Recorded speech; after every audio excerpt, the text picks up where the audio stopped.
సాక్షి అనేది ఒక పత్రిక ఏదైతే ఉందో, ఒక టీవీ ఛానల్ ఏదైతే ఉందో, దానిలో పనిచేస్తున్న ప్రతి ఒక్కరూ కూడా జగన్మోహన్ రెడ్డి గారి పైన కావచ్చు, లేకపోతే ఆయన ఇస్తున్న శాలరీ పైన కావచ్చు డిపెండ్ అయి బతుకుతున్నారేమో అన్న ఊహాగానాలు అయితే రాక మానవు.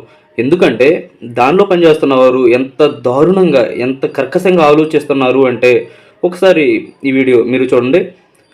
చూశారు కదా, పటాన్ చెరువు జనం ఎవరైతే ఉన్నారో ఆ పటాన్ చెరువు జనం జగన్మోహన్ రెడ్డి గారి యొక్క సొంత పత్రిక, సొంత ఛానల్ అయినటువంటి సాక్షిలో పనిచేస్తున్న ఒక విలేకరి సంతోష్ నాయక్ అనే వ్యక్తిని పట్టుకుని చెట్టుకు కట్టేసి దేహశుద్ధి చేసిన వైనం అయితే మనకు తెలుస్తూ ఉంది. అంటే ఆయన ఎంత అభివృద్ధి జరిగినప్పటికీ కూడా అక్కడ అది జరగలేదు, ఇక్కడ ఇది జరగలేదు అని చెప్పి ఏదో పోస్టులు పెడతానే ఉంటున్నాడు. దానిపైన స్పందించిన జనం, అంటే ఆ ఊరుకు సంబంధించిన పటాన్ చెరువుకు సంబంధించిన జనమే ఆయన పైన ఆగ్రహం అనేది వ్యక్తం చేశారు. అంటే సామాన్య ప్రజలు, అక్కడ ఉన్న టీడీపీ కార్యకర్తలు కానీ, లేకపోతే జనసేన నాయకులు కానీ, లేకపోతే వేరే ఎవరో కాదు, సామాన్య జనమే ఆయన చేస్తున్నటువంటి సంతోష్ నాయక్ ఎవరైతే ఉన్నారో సాక్షి రిపోర్టర్, అతను చేస్తున్నటువంటి దుర్మార్గాలు, దాష్టికాలపైన స్పందించి అతన్ని శిక్షించడం అయితే జరిగింది.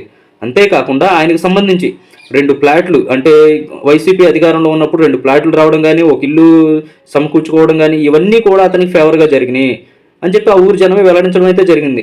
అంటే జగన్కి ఎవరైతే ఫేవర్గా ఉన్నారో వారికి మాత్రం కన్ఫామ్గా మంచిగా జరిగింది అనేది దీని ద్వారా అర్థమవుతుంది. అంటే సామాన్య ప్రజలు ఎలా పోయినా పర్వాలేదు, నా సొంత ఛానల్ కానీ, సొంత పత్రిక కానీ ఏదైతే ఉందో దానికి సంబంధించి ప్రతి ఒక్కరికి మంచి జరగాలి, లేకపోతే ప్రతి ఒక్కరికి ఏదో విధంగా నేను అవినీతి సొమ్ము ఎంత అయితే తింటున్నాను ప్రజల దగ్గర, దానిలో ఎంతో కొంత వీరికి కూడా పడేస్తాను అన్న ఉద్దేశంతో జగన్మోహన్ రెడ్డి గారు ఉన్నారని మనకు తెలుస్తూ ఉంది.